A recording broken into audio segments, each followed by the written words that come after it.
आज की कहानी ध्यान के पंख। बहुत समय पहले की बात है। एक राजा के दरबार में किसी ने उन्हें 2 बाज के बच्चे तोहफे में दिए। वे दोनों बहुत ही अच्छी नस्ल के व दिखने में सुंदर थे।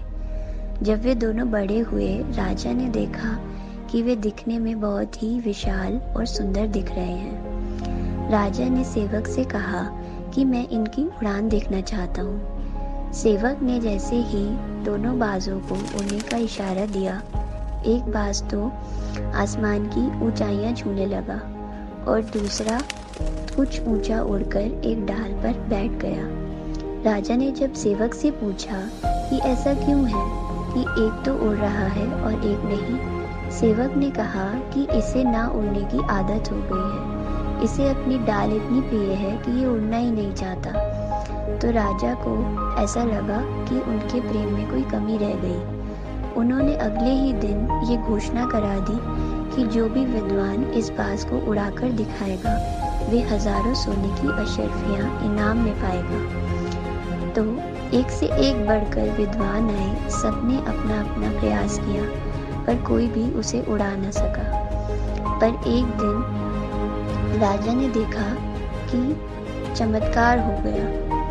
वो बाज अपने साथी के साथ हवा में उड़ रहा था। राजा ने पूछा, कौन है वे जिसने इसे ऐसा उड़ाया, जिसने ये चमत्कार किया? तो पता चला कि वह एक किसान है। अगले ही दिन वह किसान दरबार में आया। राजा ने पूछा कि ये तुमने कैसे किया? किसान ने कहा, मैंने कुछ नहीं किया मालिक, मैंने बस वो डाल काट दी जिस पर वो बैठने का आदी हो चुका था।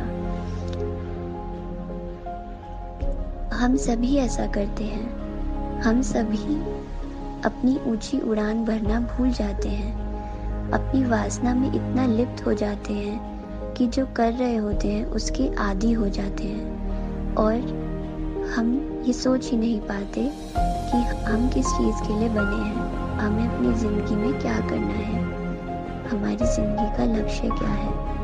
बस ये कहानी इतनी ही थी, और ये हमें यही सीख देती है कि हमें अपने ज़िंदगी के लक्ष्य को नहीं भूलना चाहिए।